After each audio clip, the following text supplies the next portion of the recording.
Hey everyone, Beaver here with Beaver-Games. Welcome to the dam. Thank you so much for your support on my last video. It's my most watched video to date, so a big thank you if you've seen it, liked it or commented on it. Today we're building a Taiga mountain diorama. As you've seen from my intro, this is a more fantastical build, but before we get into that, I just want to start by taking you through some of my inspirations for the build. As a kid, I loved reading The Edge Chronicles by Paul Stewart and Chris Riddle. Throughout the series, the city of Santafrax is a key location in many of the books and is situated on a giant floating rock of the same name, which is tethered to the ground by a large chain. Then, as I grew older, I fell in love with James Cameron's film Avatar, and in particular, the Hallelujah Mountain scene.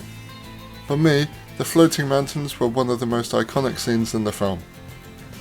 In the Elder Scrolls universe, which is the Skyrim universe, the floating city of Umbriel has been brought to life by Greg Keyes in his Elder Scrolls duology, The Infernal City and The Lord of Souls. And then finally, there are many anime references where cities are built on large floating islands. So with a tenuous link to anime being Japanese, I decided to build for the only fully Japanese animals we have in the game. I'd love to see more in the future, but today we're building for the red-crowned cranes and the Japanese macaques. I started by shaping out the terrain to create a floating rock. I had some holes into the rock, partly to make it more interesting, partly to perhaps explain its natural buoyancy. Maybe this rock isn't as solid as it appears, and there's some reason it can float away. I haven't got a whole backstory of mythical lore for this build. If that's something you're into though, please get in touch and leave a reason why this rock might be able to float away in the comments below. Speaking of floating away, I create these giant chains which will look like they're holding the rock on a long tether, and later on I will add more chains which will hold the two main islands together.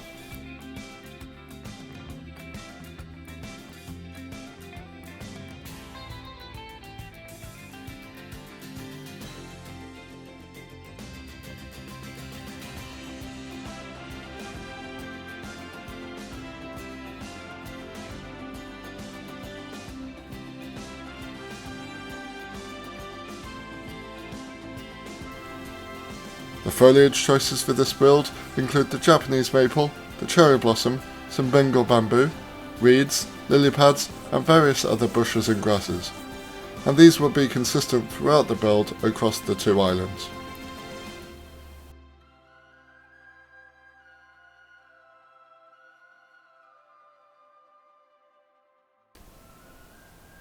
Here I build some waterfalls into the background of this habitat.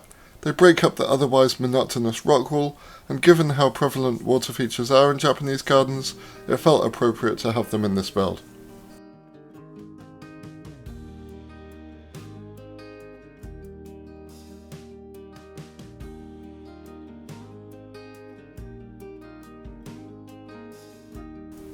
I adjust the height of the second waterfall. Initially, they were the same height, but I made the second one shorter to make it look more interesting. I begin shaping the second island now for the macaques. It's a very similar process to the first, so I won't show it you all again, but it's a lot of shaping rock and adding more of the same foliage.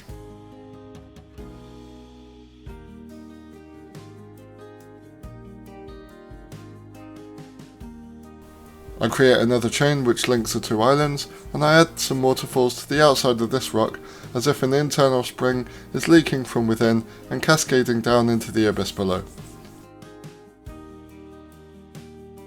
I create a small little pond at the top for the macaques to bathe in, and off camera I add some enrichment items for the animals to play with. I create these other small islands around the build, but these are only decorative and won't have any animals on them. Whilst we get the animals in, this build's been a lot of work, so if you have enjoyed it, please consider hitting that like button and subscribe button, or write something in the comments below to let me know you've had a good time. These rocks help hide the keeper gate and keep the build looking as natural as floating rocks can.